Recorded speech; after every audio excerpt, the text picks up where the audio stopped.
પ્રોજેક્ટનું નામ ઘરગથ્થુ જંતુઘ્ન દવાઓ. પાક વધે, પર્યાવરણ બચે, ખેડૂત માલામાલ. મિત્રો, વિજ્ઞાન ગણિત પ્રદર્શનના બીજો વિભાગ કૃષિ અને ટેકનોલોજીમાં અમે અમારી કૃતિ રજૂ કરી હતી ઘરગથ્થુ જંતુઘ્ન દવાઓ. પ્રસ્તાવના: વિશ્વની અનેક સળગતી સમસ્યાઓમાં પ્રદૂષણ પણ એક આંતરરાષ્ટ્રીય સમસ્યા છે.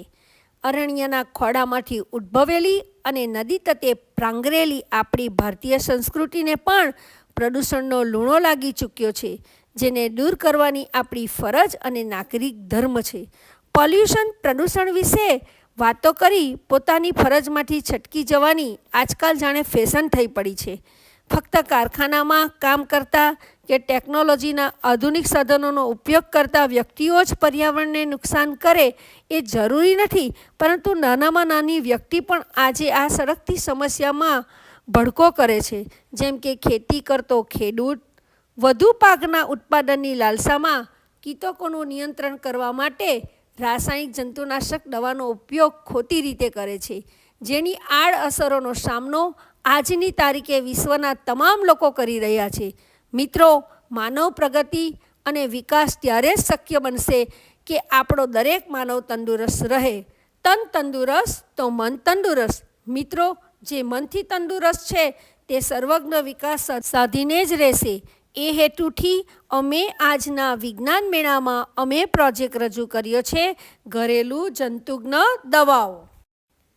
ચાર્ટ નંબર 1, ઘરગથ્થુ જંતુઘ્ન દવાઓ, જેમાં આપણે આ રીતે ચાર્ટમાં આકૃતિ દ્વારા જંતુઘ્ન દવા બનાવવાની 4 રીતો વિશે જોઈશું.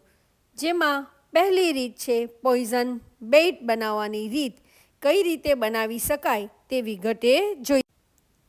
મિત્રો, આ પ્રોજેક્ટ રનિંગ પ્રોજેક્ટ છે, જેમાં પહેલી રીત પોઈઝન બેઝની બનાવટ. આ રીતની અંદર 100 રતલ ઘઉંનું ભૂસું લઈ તેને બરાબર સાફ કરી તેમાં 4 થી 6 રતલ પેરિસ ગ્રીન સારી રીતે ભેળવી દેવાનું. ત્યારબાદ ગોળનું પાણી આશરે 8 થી 10 રતલ જેટલું લેવાનું અને આ ભૂસાની અંદર આ ગોળનું પાણી રેડી દેવાનું. ક્યાં સુધી રેડવાનું? તો કે ભૂસાની અંદર એનો લાડવો વળવો જોઈએ, પરંતુ એ લાડવાને દબાવતા પાણી નીકળવું જોઈએ નહીં. જો લાડવો છૂટો થઈ જાય તો ચૂરમા જેવો થઈ જવો જોઈએ, એટલું જ પાણી ઉમેરવું. મિત્રો, ઉપર દર્શાવ્યા મુજબ જો ઘઉંનું ભૂસું ન મળે તો ચોખાની કુસ્કી અથવા ગમે તે કઠોળના છોડ પણ લઈ શકો છો, અને છેવટે કોઈ જ ચીજ ન મળે તો લાકડાનો વેર પણ લઈ શકાય છે. તેનો ઉપયોગ ટીટી ગોળા, ઈયળ તથા થડ કાપી ખાનાર ઈયળોના નાશ માટે ઉપયોગી છે. આ દવાની અસર કીટક પર કઈ રીતે થાય છે? તો કે આ દવાની અસરથી કીટકનો જીવનક્રમ ખોરવાઈ જાય છે. આથી તે પાન કે થડને કોતરી શકતી નથી. ઘરગથ્થુ જંતુઘ્ન દવા નંબર 2, તમાકુનો ઉકાળો, નિકોટીન સલ્ફેટ. એની બનાવવાની રીત જોઈએ.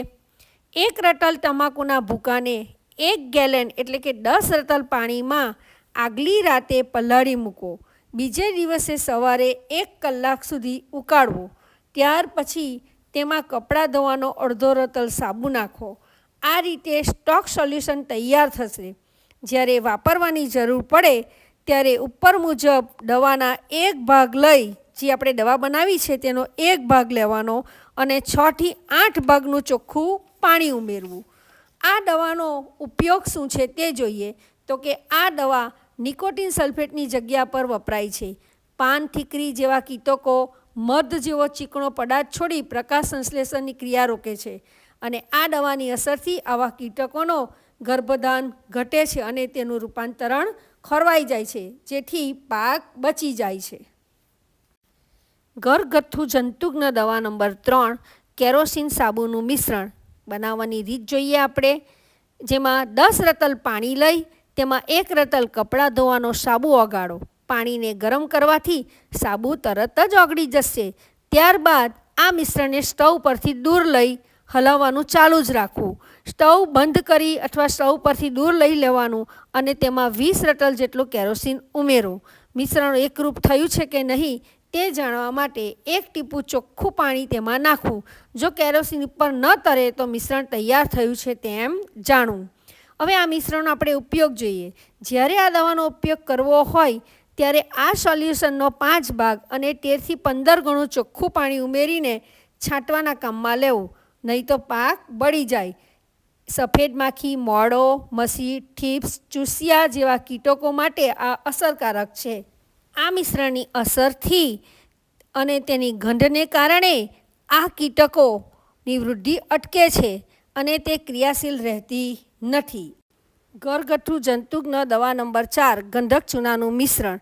એને બનાવવાની રીત જોઈએ મિત્રો. 10 ગેલન પાણીમાં થોડું પાણી લઈ ગંધકની રાબડી બનાવી દેવાની. ત્યારબાદ જે પાણી બચેલું હોય એ પાણી લઈ તેમાં ચૂનો નાખવાનો. જ્યાં સુધી ચૂનો ફાટી નહીં જાય ત્યાં સુધી ઉકાળવાનું.